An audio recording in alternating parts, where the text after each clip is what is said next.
All right, we are live in the Walk and Power Studio. Y'all may have noticed the background looks a little different because I was getting a little creative tonight, trying to spruce things up for me and my girl, Monique. Again, I just want to welcome everyone back to another episode. If you are new to the Walk and Power podcast community. Welcome, welcome, welcome. In this space, we aim to inspire, encourage, uplift, teach, connect, all the things with women in leadership so that we can support you as you thrive towards becoming an even better version of yourself. Because sis, you're already great.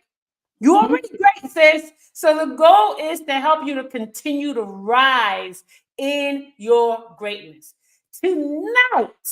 Tonight, I am joined by a special guest and a dear friend, Miss Monique Marie McCall. You know what's crazy is as I was preparing for this, I said she is triple M. I know everybody always says that. This is triple M. Go ahead, Monique. Say hi to the people. Everybody, I am so happy to be here with Coach Carmen. When I tell you, like, from the moment that I met her, we had an instant connection. We talked for, I don't know, about 30 minutes and just rambled on and on about how much we love coaching, how much we love coaching leaders. And so I'm just happy to be here. We're going to share some tips tonight, and we're going to have a good time. Yes. I mean, the moment I met you, I just knew that's going to be my friend. That's gonna be that is gonna be my friend, and we met in a leadership space, right? We met at the what's it, dinner group?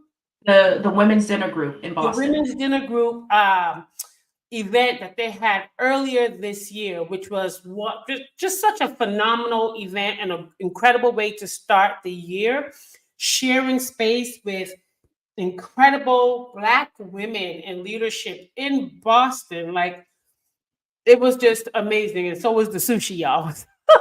Everything was good. Everything was good. But having an opportunity to meet another coach or meet another executive coach, a fellow executive coach, and be able to realize that we have so much in common, so many of the same values, so many of the same interests when it came to coaching. And, when we finally was able to get together and meet up to really talk about and get to learn more about each other, we also learned that we have similar coaching styles when it comes to leadership. And that was the catalyst for this conversation tonight, which I'm so excited about. So for everyone tuning in, let me just make sure I go over to the comment section. Hey, girl. Hey, welcome. Please, as you're tuning in, put your name in the chat. Let us know where you're tuning in from because we like to engage with the audience, talk to you all. So please do not hesitate to jump in, ask questions, make comments, whatever, because I put them right up on the screen, and we will move forward with talking about what you're sharing. Before I get started, I want to light this beautiful candle I received, compliments of Mindful and Melanated. And honey, let me tell you, it is fresh. Okay? I love candles. And this was an incredible birthday gift. I just celebrated my 41st birthday. And when girl brought me, I said, you know what? You're speaking my love language. And look, I got my candle in the back as well. Listen, nothing like a candle to just, I don't know if it's the smell or just the fire, the flame that just brings a peace, a calm, a feeling of solace over the also the ambiance. That's helpful. All of it. Yes, just all of it. Like, I love lighting candles too when I'm like meditating and having the smells. And sometimes I'll just focus on that flame and it'll really ground me. So thank you, my fellow mindfulnista. I appreciate you. She says she ordered a new batch of candles and they should be here tomorrow. So if anyone's interested, please make sure. Hello, hello. Thank you for tuning in. Welcome, welcome to this episode. So we're going to get ready to jump in because let me tell you something. I can sit here and start talking to Monique and then forget that we was doing a podcast and go to a whole nother place. Hello, tuning in from Georgia. Thank you Oh, for you know what? tuning in. That's probably my cousin. Hey, Hey, family. cuz. Hey, cuz. Hey, Kathy. Look, we got the team in the building tonight. That's what I'm talking about. When sisters show up. Okay, thank you, y'all. All right. So I am jumping in. And as you know, tonight we are talking about unlocking excellence with the coaching approach to leadership. And when I'm talking about the coaching approach to leadership, we're talking about leaders who are leading teams, who are leading people, but also in their leadership, they are coaching and molding these individuals to help them grow and continue to evolve, which Monique and I both shared in our conversation that is what we value as not just as coaches because we are coaches, but as leaders, the opportunity to coach and watch others grow. So the first question, before I even start, what I did was I wanted to make sure I gave folks a full definition of the coaching leadership style. So I'm just going to read a little bit of that for you. A coaching leader is someone who can quickly recognize their team members' strengths, weaknesses, and motivations to help each individual improve. This type of leader often assists team members in setting SMART goals and then provides regular feedback to promote growth. They set clear expectations and create positive, motivating environments. The coaching leadership style is one of the most advantageous for employers as well as the employees they manage. Here's the kicker. Unfortunately, it's often also one of the most underused styles of leadership. So we're going to get into it. And when I read that it's one of the most underused styles of leadership, I said, me and my sister, we unique. Honey, we unique. We stand out because we doing something that most people are not doing.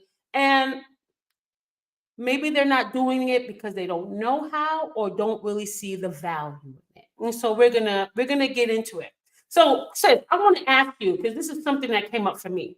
What would you say was the catalyst to you approaching leadership with the coaching style? So I would say it's come from a couple of things. One of the things was having great supervisors. Um, I'm very fortunate that I've had really wonderful supervisors and managers throughout my entire career that Jeez. that they have always they've seen things in me even when I didn't see it in myself. They challenged me.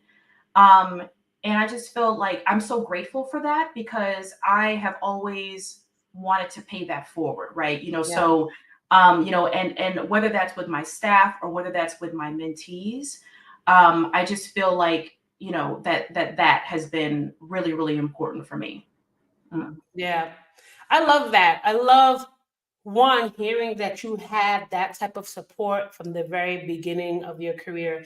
I remember writing the other day, like, I wonder what my career would have been like had I had that level of support throughout my career, which I had a lot of challenges. I had some challenges with leaders throughout my career for many different reasons. But I would definitely say the catalyst to my coaching approach to leadership was healing for me. Having experienced trauma, having experienced racism on my journey, having experienced, people really trying to hold me back. Even often I felt like in my leadership journey, there was a lot of tokenism. Like, you know what, we promoted the black girl, we have a black girl in leadership here. But I did not really feel supported. And that did a lot of things to me. And so I would say the catalyst for my approach was healing and learning how to love myself, how to empower myself, how to encourage myself, and then being able to give others the same thing that I was able to give myself, right? Because you know that saying, you can't give what you don't have. So I believe that even before I began with this approach to leadership, I was more of a do this, let's get this done, more of a task manager, right? Like, is this done? What are the goals? As opposed to really taking time to nurture my team, right? Because I wasn't nurturing myself. I wasn't caring for myself in that way. So I struggled. So I think there's so much value to learning, knowing about yourself, like you just said, why and how that became your approach. I was paying forward what was given to me, right? But also seeing your value from people encouraging you, supporting you, really wanting to see you win will make you feel incredibly valuable. Yes, Right? yes, yeah. And I would say also knowing when to leave, right? So whether that's for my own career or whether that's for, when I'm coaching my staff, of me not holding them back, right? Or Right. be or I mean, I think one of my staff members thought, she's like, "Are you trying to get rid of me already?" And I was like, "No." I'm like, I understand the scope of this role, and I would hope that you would only be in this role for 2 to 3 years, Yes. right? And I said, if there are any other opportunities that come your way, or if I hear about them, I will let you know. Right. So, And see, so even when you said, the young lady said, "Are you trying to get rid of me mhm. already?" And then your response, that contributes to relationship building. And I think that that is one of the beautiful things about the coaching approach to leadership, is that it really gives you an opportunity to build transformation, develop transformational relationships with the people that you're working with. And so one thing I've learned is one reason why this approach is underutilized is because it requires you to give more, Mhm. right? To give more time, to give more energy, to be patient with their learning and with their growing, as opposed to oh yeah, they can't do it, they got to go. But you're coaching, so you know that your responsibility is to nurture this person's strength, to help them nurture their strengths, but also to grow in the areas where they may have some shortcomings. And when you coach a person towards becoming that better version of themselves, how can they not love you? Yeah, Right? yeah, Like, how can they not say, I love my supervisor?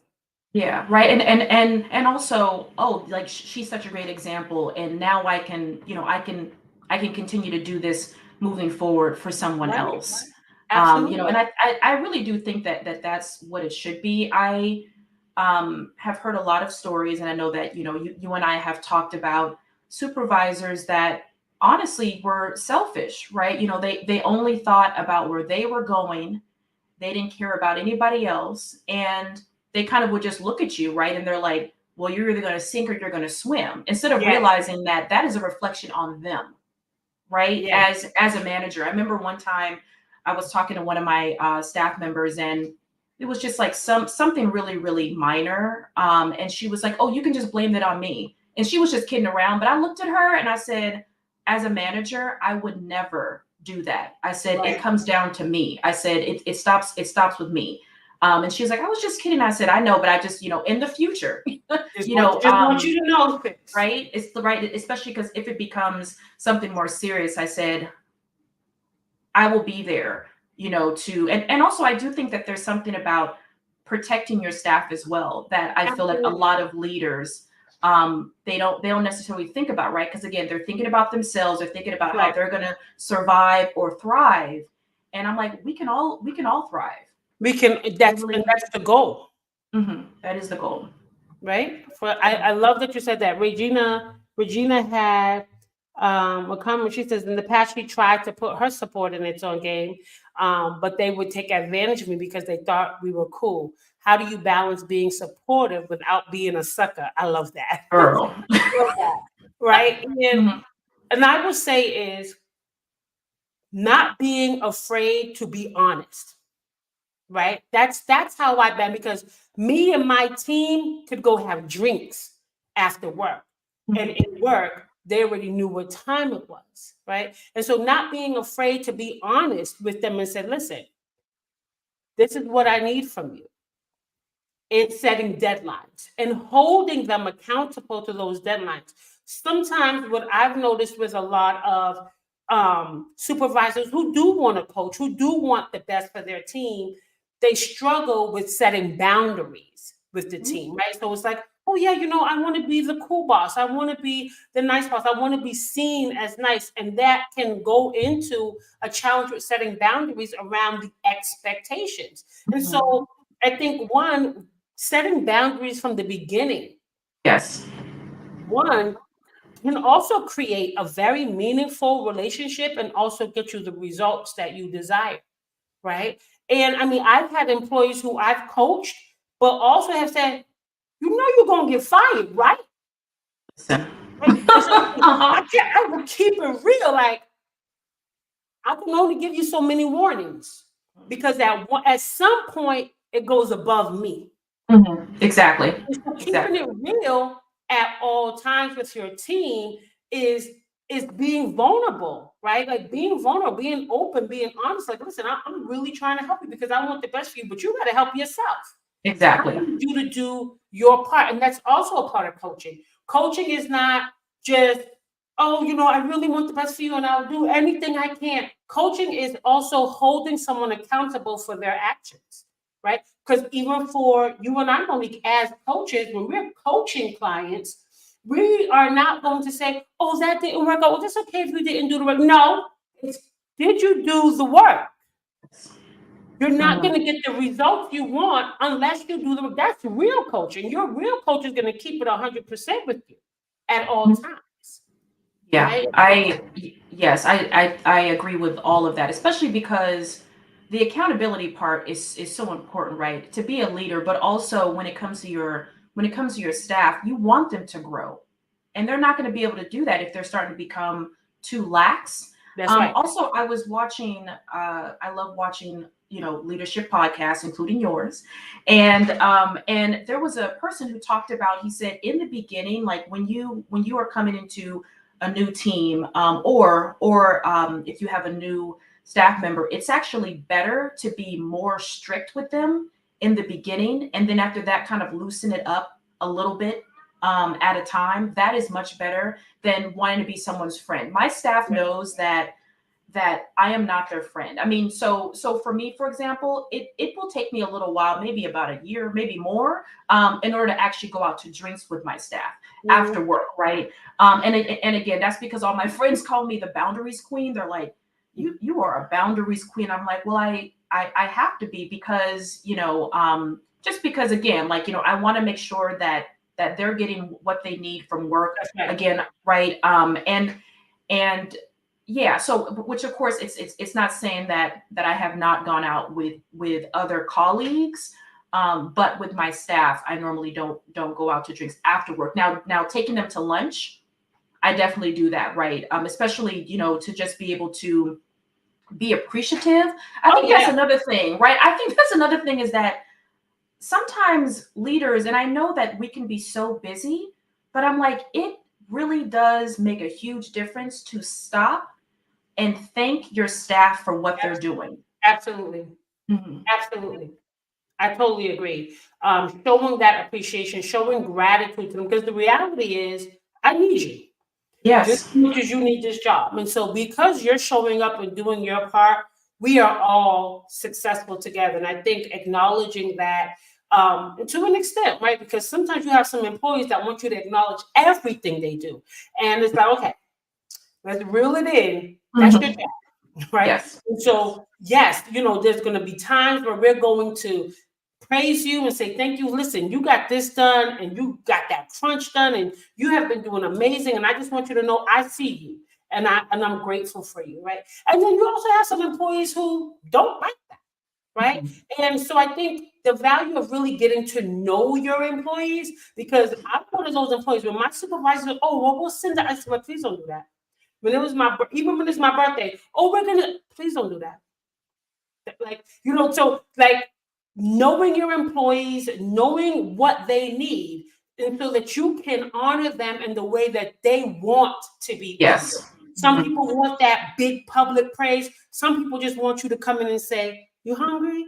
Let's grab something to eat." So taking, I think that's one of the most important aspects of the coaching leadership style is getting to know the people that you're serving. Because as a leader, you are a servant. You are Yes. serving these individuals. So getting to know them and understanding what their needs are.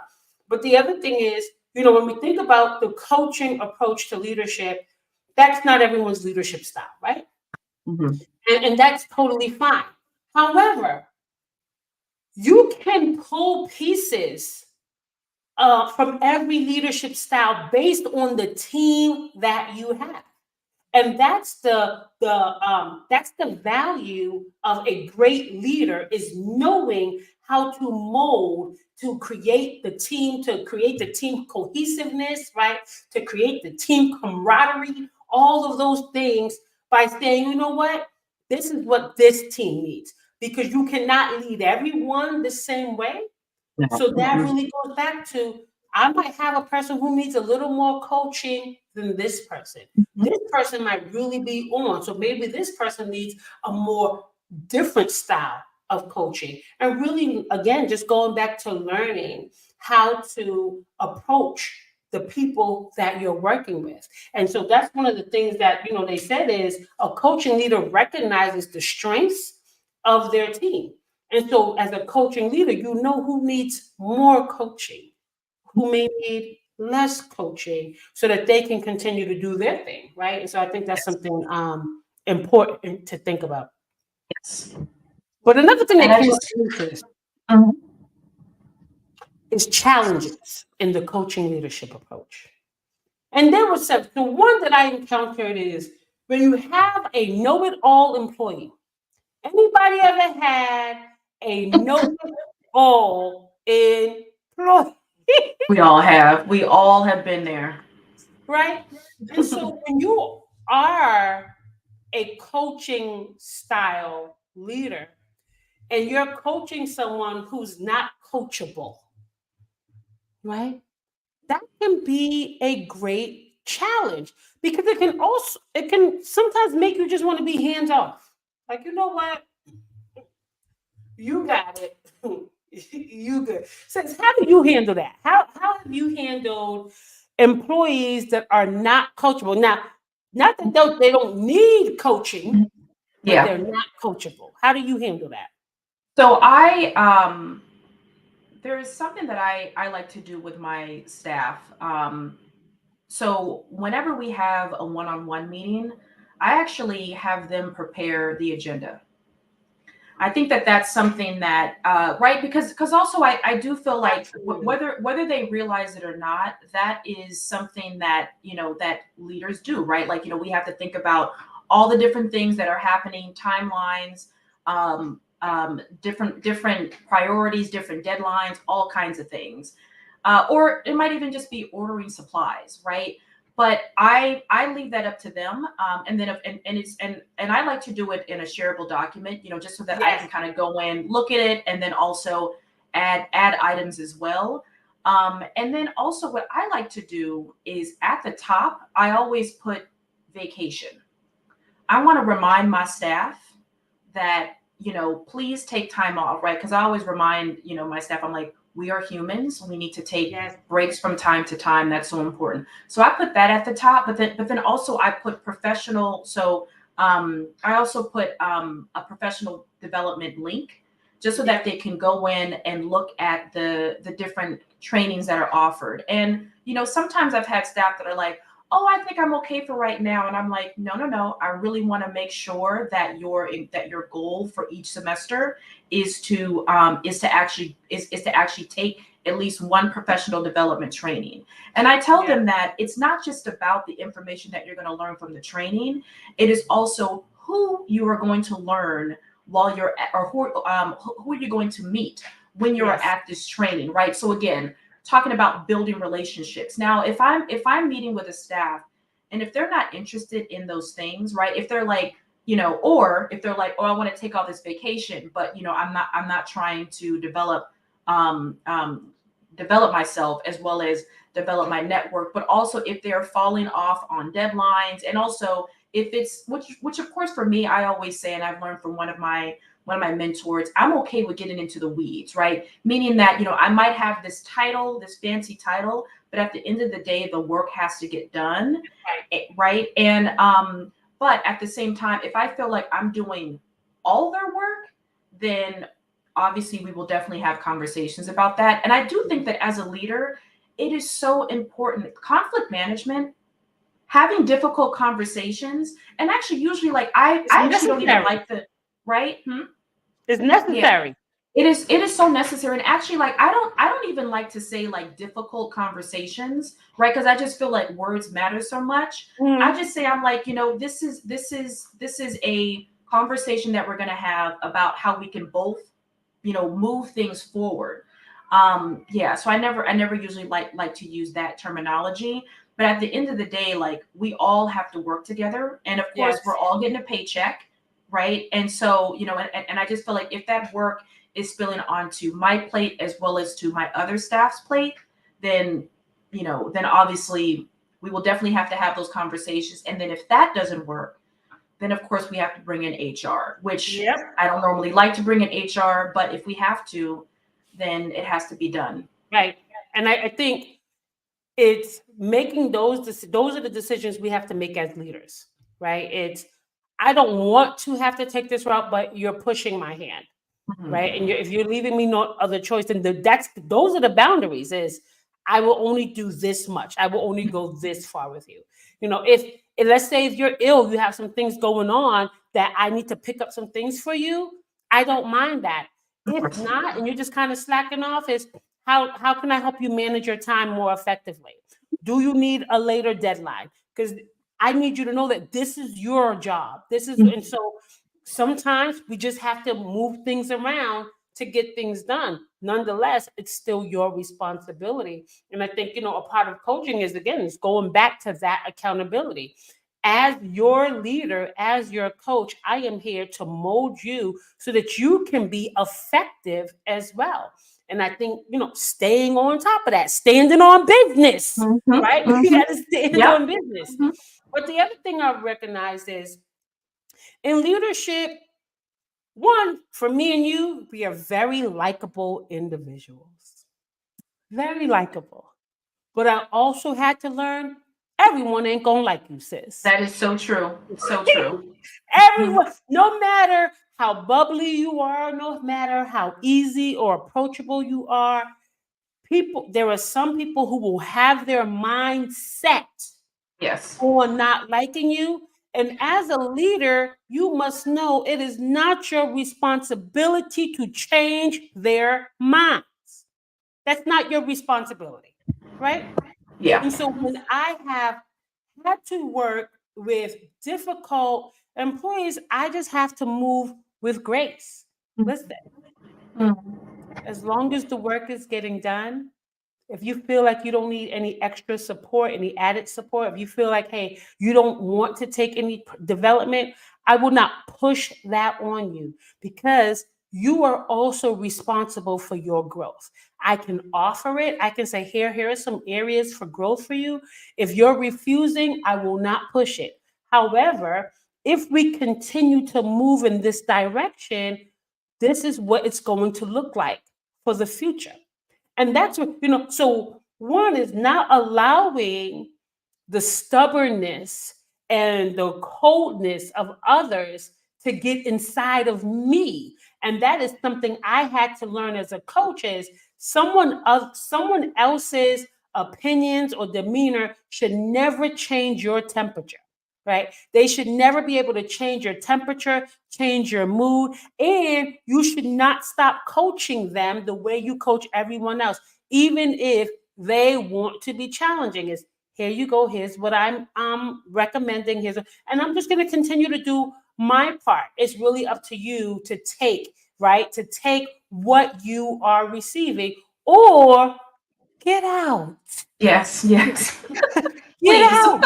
So someone else Yeah. can get the position, right? And that was something that, it took me a while because I love people. And Mhm. that is one of the reasons why I have stepped into many leadership roles and now moved into coaching, is because I'm a person of human connection. And any opportunity I get to connect with someone, support them, learn about them, and say, oh, I got an idea. You should do that. Yeah. Like, it lights fire up in me, right? Let's see. Let me just go to some of our comments here. So we have Regina, who I've had know-it-all employees who have been in the org longer than me. Yes, I turned them around by reminding them of their institutional knowledge is Yes. valuable, and in turn, they expect me more. Yes, that is an incredible approach. Sometimes it works.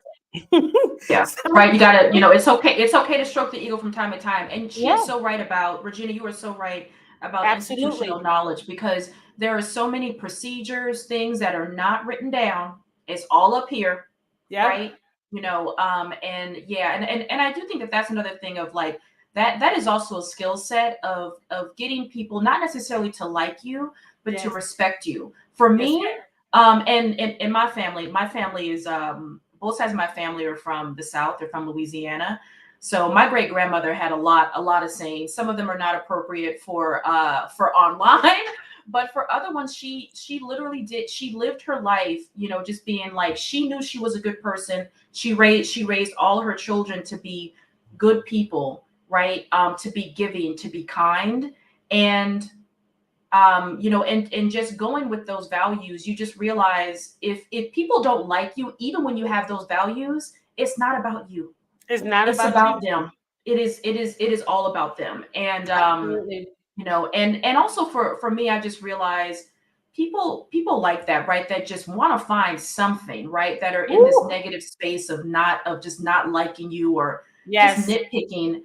It's it's draining, but also I just don't respond to it. Like, I Yep. just give Yep. them just a stone face of just like, Yeah. okay, no problem, right? Because they want something, right? That's They're right. trying to take that energy from you. And I That's just feel right. like, again, when you are a leader, when you are an example to those around you, um it's better to just go for a walk sometimes, or just go into Absolutely. your office and just get your work done. So, Absolutely. and also when you mentioned about, you and I were talking about energy earlier, right? And what gives you energy. And I do feel like great leaders, right? When we are coaching, it actually gives us energy, right? When we are coaching our staff members, and we just want the best for them, as That's well as we right. want the best for the organization. That's right. And I just feel like that's something, because even though people don't believe me, I am an introvert. And so for me, I found, oh my God, like with coaching, this is something that doesn't exhaust me. I could Yes. coach. I've coached clients. I've had back-to-back meetings, and at the end of the day, I still have all this energy, right? And I Yes. just feel like that's such a huge blessing. And also, what comes out of that, right? Like, there's so many seeds that are planted when you do Yes. that, and also just realizing the relationships that you continue to have. Like, all of my staff members that I've had, one of them went off and moved to Paris, and he's like, come and visit me whenever you want, right? Like, just having like an open Yes. invitation is Yes. is is amazing. And also just continuing to stay in contact with them, from time to time, and just checking in, to see how they're doing. Because I just feel like with a leader, like being a leader, everybody is supposed to thrive, whether they are with you still, That's or right. if they have moved on to their next opportunity. That's right. Sis, Mhm. can I tell you that most of my friends are my former staff? Most of Mm, the girls that you yeah, see around me, I yeah. was their leader in Mm, my positions. And because of the value of our relationship during that time period, we just stuck together, mm, right? They valued me as their leader, but they also valued me as, this is someone I want to continue, right, to have a relationship with because of what was nurtured mm. during our time together. And that may not happen for everyone, but that saying is, people may forget what you do for them, but they'll never forget how you made them feel. Exactly. Right. Mm-hmm. And I think that is so important is we don't talk about feelings in leadership. We don't Mm-hmm. talk about love and the importance of compassion in leadership. And so even with those who I have struggled with, even with those employees who have been challenging, what I realize, and I always, believe in that saying that hurt people hurt people. And so it takes a lot of energy to be miserable. It takes a lot of energy to be angry. So there must be something inside of you that is really coming out in our interaction that's making you show up for this. And I pray for you, sister. Mm-hmm. Mm-hmm. Or brother, I pray for you. And I really hope that one day your heart can be softened because I'm not going to let it turn who I am. So I think that's an incredibly valuable is like don't take it personal. As a leader, you can't take anything personal because like Monique said, it has nothing to do with you, right? And so even in those spaces, I was very mindful about the things I addressed. Oh, we had a staff meeting. She wasn't talking much. And my supervisor would say, "Are you going to say something to her about that?" No. Why would I address the fact that she wasn't really talking much in staff meeting? That's her right. Yeah. And so it's like not feeling, oh, why wasn't you talking? Addressing all these nit. I'm not that leader. Honey, if there's an issue and I feel like there's an issue, if there was disrespect, I'll come and we'll talk, or you can come and talk to me. But if I feel like, you know what, maybe someone's just not having a good day, who am I to tell you you're not allowed to not have a good day? Exactly. And also I do feel like sometimes when people say, oh, this person wasn't speaking enough in a meeting, right? I realizing that again, as an introvert, I think I've said this Exactly. numerous times, right? Where people will say, I mean, I've been in classes, which I'm getting better at it now, but people will say, oh, does anybody have any questions? I feel like all the extroverts are like, right Yep. away. And I'm like, what? Like and then of course, usually I would think about a question. It would pop into my head 2 hours later. Yeah. Carmen, how is that helpful? That is Right. not Right. helpful at all. But I just think that like just because somebody's not as talkative in a meeting does not mean that they're not getting their work done. Like, That's it right. does not mean that they are not, participating That's in right. in other things that are going around That's the right. office. And also sometimes people are like, this is like the fifth meeting I've had all week, like Yes. or in one day. Yes. And right, because that's another thing. Being a leader, it does not mean that you need to have a meeting just to have a meeting. That's I right. cannot stand that, right? I'm just thinking, just thinking about Send it. me an email. Yeah, thank you. Right. And also because with me, I specialize in time management Yes. and in leadership. And I just feel like all of our time is valuable. And to just be sitting in a meeting with no agenda, with Yep. like a whiteboard, and somebody's just like, oh, maybe we could just, and I'm just like, what is going on here? Like this is wasting time. Total It's waste not of time. this Oh, not helpful. yes. Mhm, Yes. All of those things are important to recognize as a mhm. coaching leader is how are we making the best use of our time? How are we setting the example that I value your time, I value my time, so we're going to make the best use of that. There was something you said earlier too that really resonated me when we talk about the energy. And what I realized, one of the reasons why I left my leadership position is because I noticed that I only had the greatest amount of energy in my one-on-one team meetings, in my one-on-one Mhm. staff meetings, where I was coaching, where I was learning about them. And I didn't only coach my team on what went on inside of work, I coached them on what went on for them outside of work, on their wellness, making sure that they was taking care of themselves. And Mhm. especially as a fitness and health coach, they'll be like, so what should I do? I'll be like, okay, let me write this down for you. Here's some things you can do to increase your energy. So I was just coaching my team Yes. all around. But when it came to meetings with my supervisors, I was like, oh my God. Uh, and then they would say, Carmen, what do you think? That's a good idea. I don't know what they said. I didn't. So when I realized where my energy really was, it's, you know what? You're a coach. You are a coach. And so do what your energy where your energy shows up. Go where your energy shows up. Exactly. It's like, Hmm. that's it. So I love that you brought that up. I want to talk just about a couple of other things, because girl, we are rolling. Thank you all for your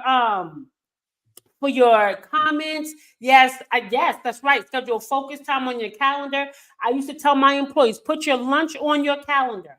If your Yes. lunch is on your calendar, do not. If I see you sending me an email while you're supposed to be on lunch, we're gonna have a problem, right? Hmm.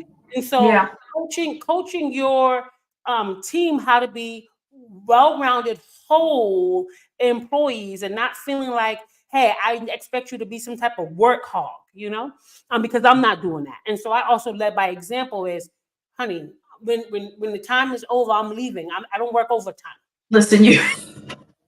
I would talk to my staff because we have a strong union where I work as well, Yeah, and I was like, you clock out at 3:30, and they're like, that's oh, but right. I just have. I'm like, it can wait till tomorrow. That's right. It can wait until tomorrow, right? And I do think that is important too, right? Also, of course, being mindful of your time and definitely scheduling focus time, but also being mindful of your team's time. And exactly, like I would always tell my staff, I'm like, no, you get an hour of lunch. That's right. You can either spend it in the office or you can do whatever, but I will not be bothering you for that hour. That's right.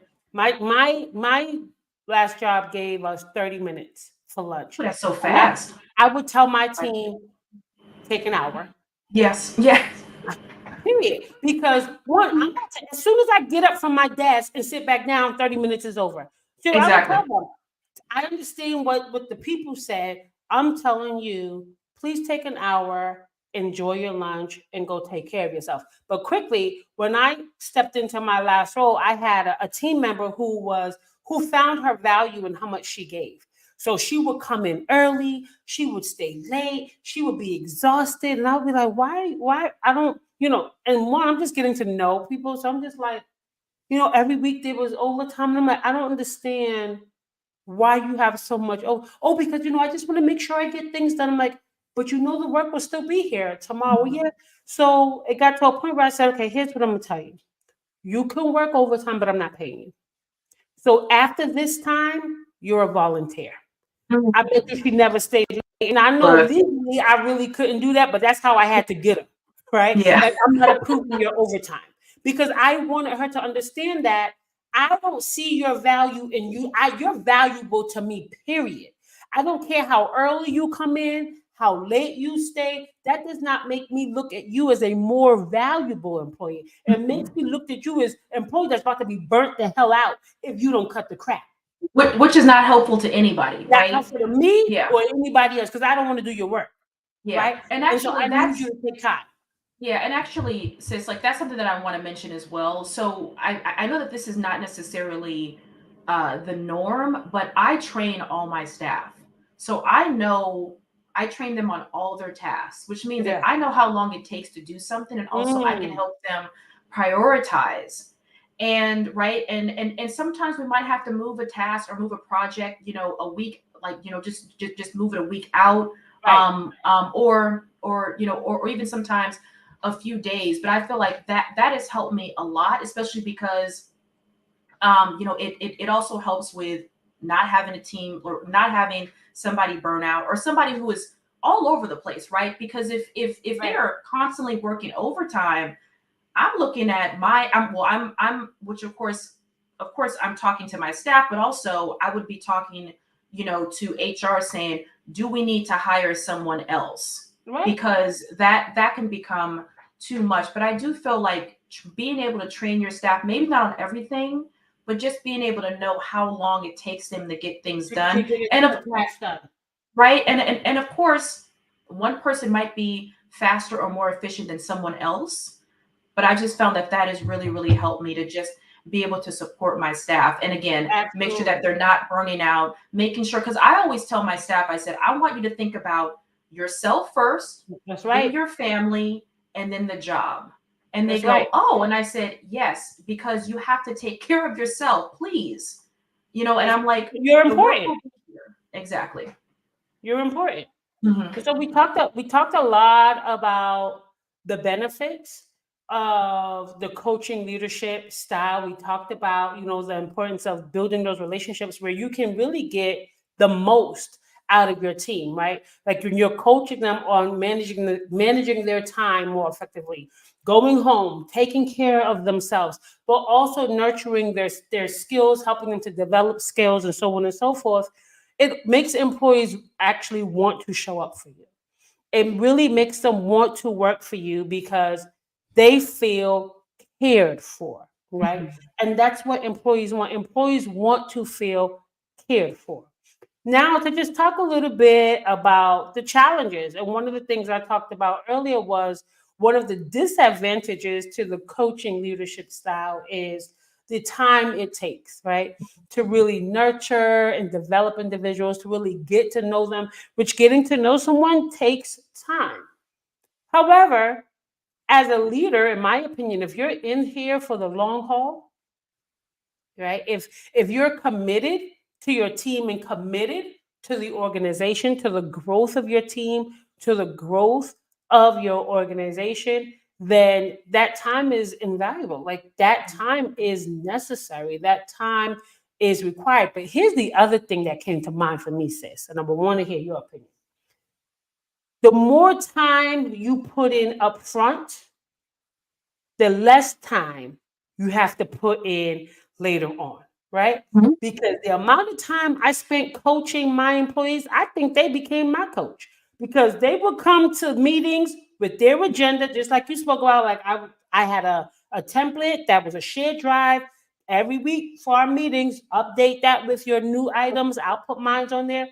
But when they came to meetings with me, it was like, okay, so this is what's going on. They felt confident to make decisions. They didn't feel like I was breathing on their back, like they couldn't do things without me, without telling me first, so on and so forth. I was like, all right, sounds like you all set, Yeah, right? and I also think that that's the same thing when it comes to mentorship as well, which I do find that a lot of my staff members, they also think of me as a mentor, but also just sticking to the coaching of like, yes, it goes both ways, and Yeah, I always tell my staff because I took a program for it was a program it was for the Greater Boston Chambers of Commerce, and it was a women's leadership program. I highly recommend it for women that are in and around the greater Boston area. But the two first sessions we talked about leadership style.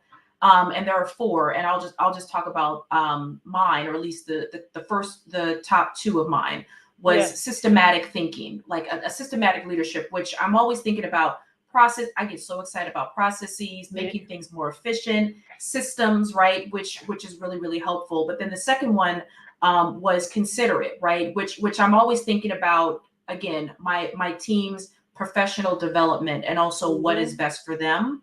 yes, And in doing so, I feel like when it comes to being a leader, it's just something about sometimes we got to take a step back as well, right? Because absolutely. yeah, I feel like as leaders, I know that there's so many things going on all the time, but and actually just thinking about scheduling focus time, sometimes I just I just schedule like a 10-minute breather of just thinking like, all right, like this process or this system that I'm using, is this still benefiting me and my team? But I always tell my team I am always open to That's right. suggestions because we can always learn new things. Absolutely. Always.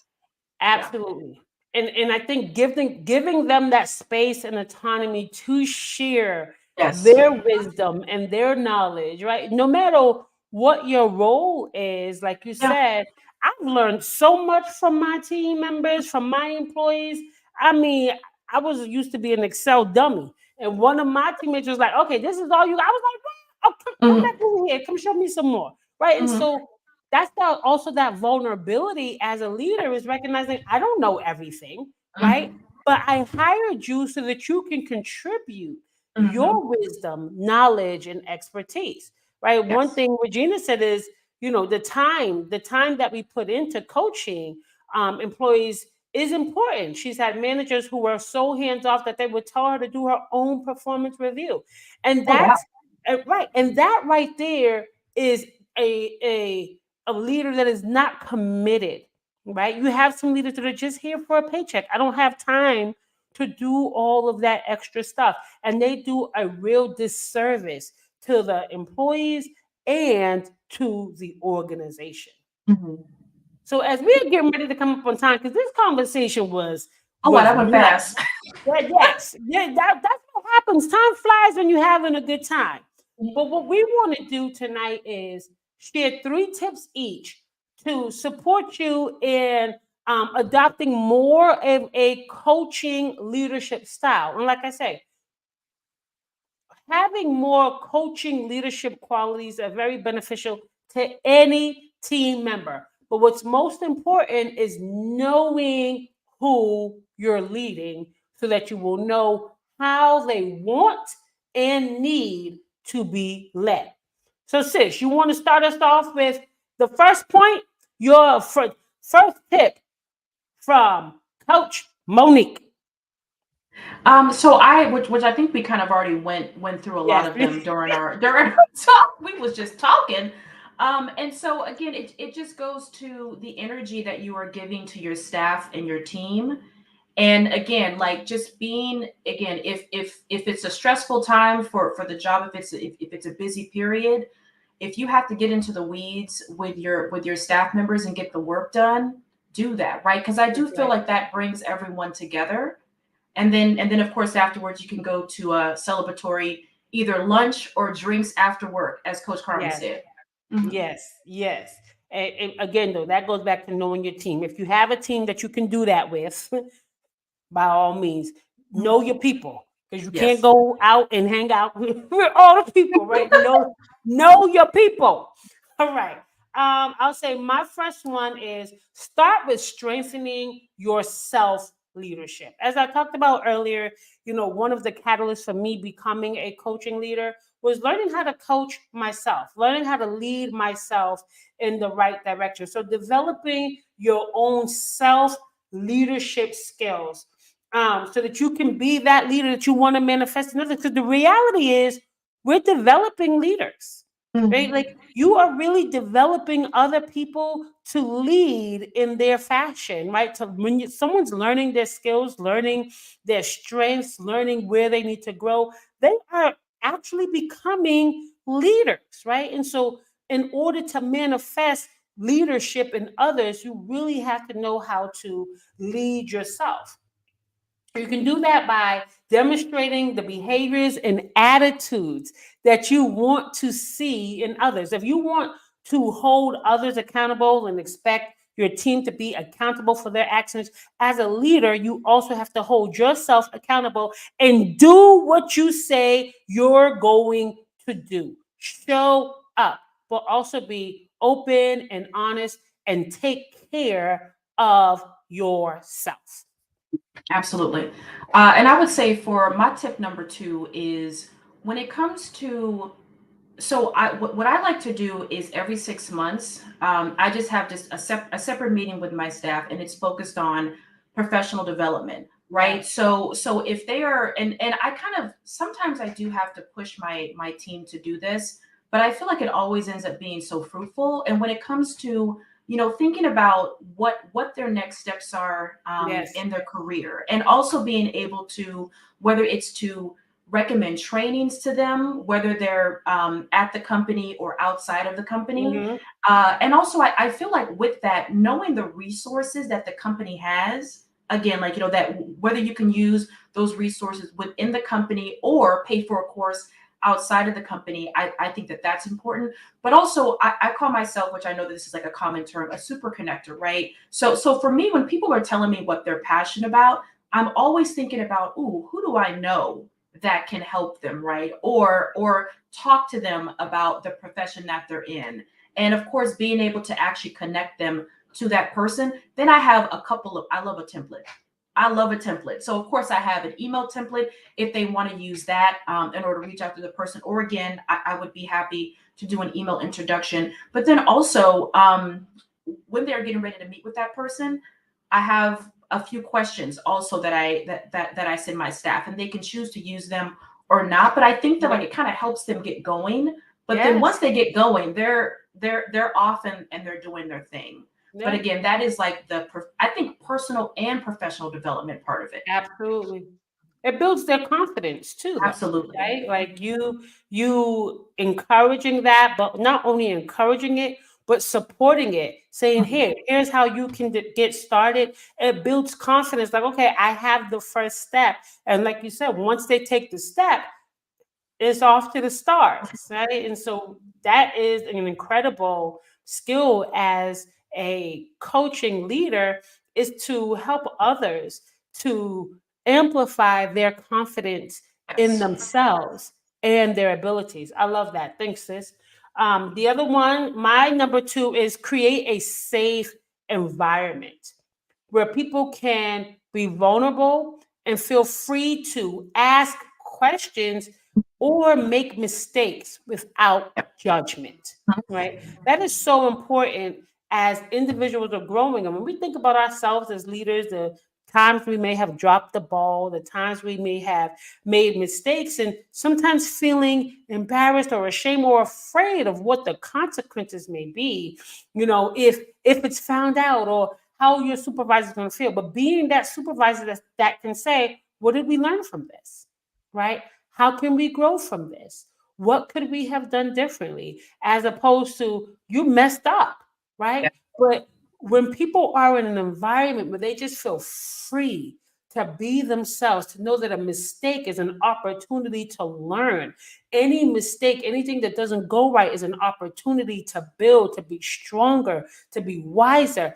That's where you really can create that community, right? Because we trust each other. We trust that I'm not going to be judged here, that I'm not going to be put down for either not knowing something or doing something incorrect, that I trust that I'm in a community that is safe. I think feeling safe, especially as Black women in leadership, and this is something you and I talked about, sis, on the hiking trail, right?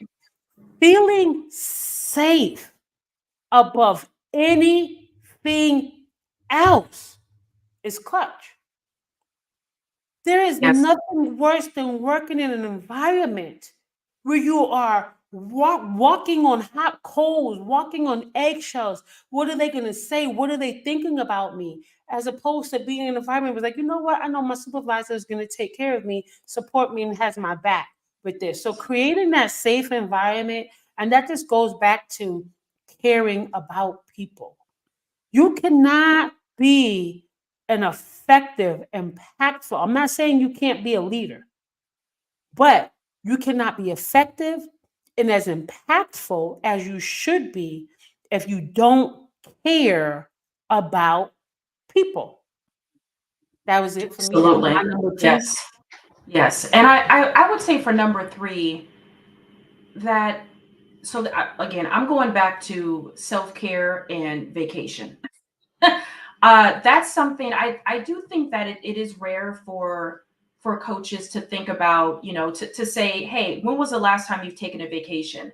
I don't play that. Right. And I think that for me and my staff, when again, once they share with me the agenda, I will go into the system and I will look up and I will see the last time that they took a vacation or a personal day, Yep. right? To kind of just remind them, right? And I will literally type it out. The last time you took a vacation was on this day, because I understand that things get busy, but at Yes. the end of the day, if we have systems in place, if we have a supportive work environment, we can cover for you, right? When That's you right.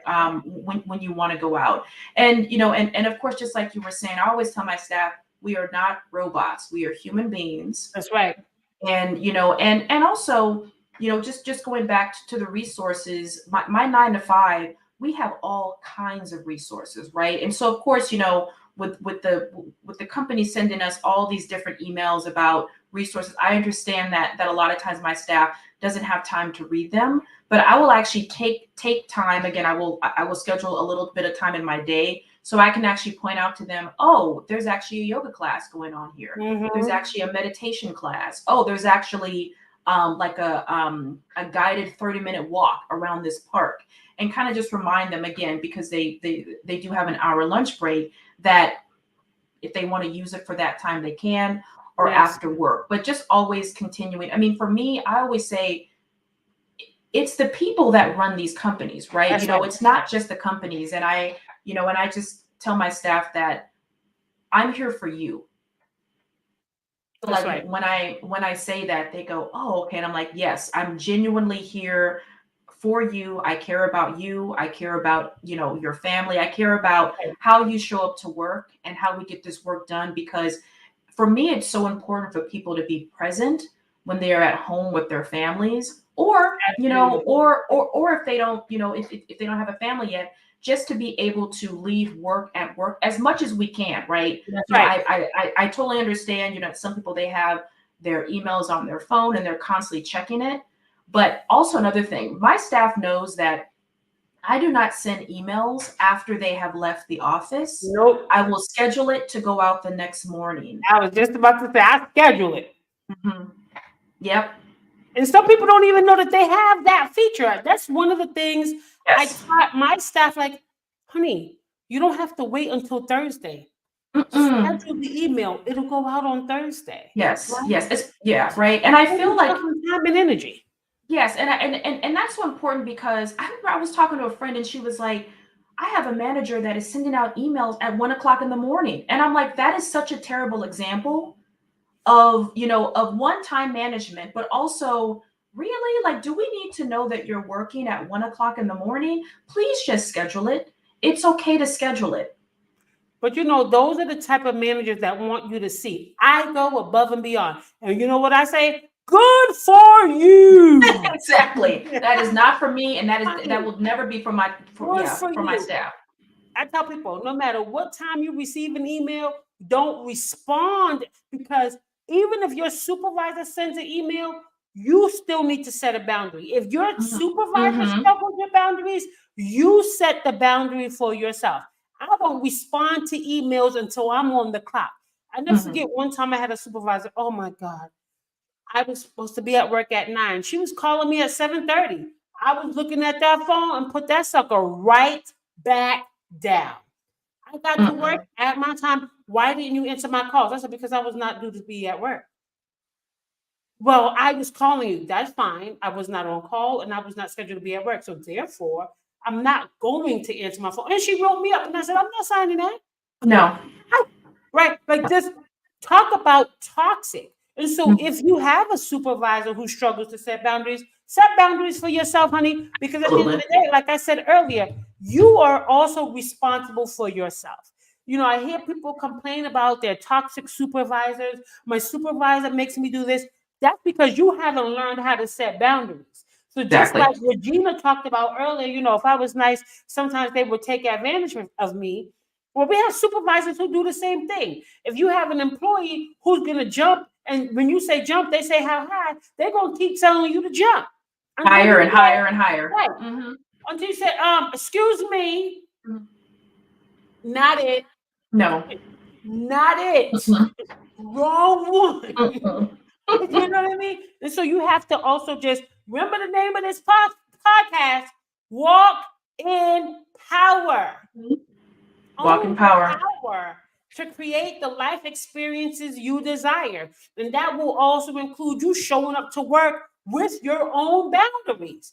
I Yes. don't work after this time. I don't work on the weekends. I don't answer my phone when I'm off the clock, right? Period. And Hmm. don't be afraid to do that. If you lose your job over that, that wasn't your job, baby. That was Not at somebody all. else's job. Hmm. Okay. All right. Last tip. Y'all know we can stay here all night, right? Okay. Okay. Last tip for developing your coaching leadership style is delegating tasks and responsibilities. This gives your team members autonomy to make decisions and take ownership, right, for their work. But also it gives buy-in. People really begin to feel like I am a part of the process. I Yes. am a part of winning. We have a lot of leaders who will hoard big tasks or big responsibilities, feeling like I'm the only one that can do this.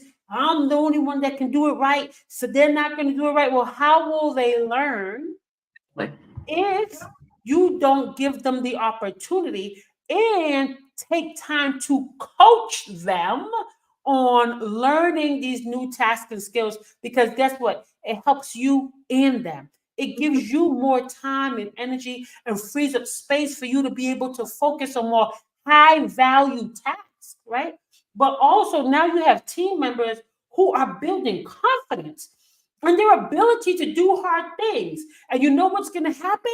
They're going to ask you to give them more hard things because now they're like, I will not only take this because I want to grow, but because I know I have the support to accomplish this challenging task, which also in turns builds trust.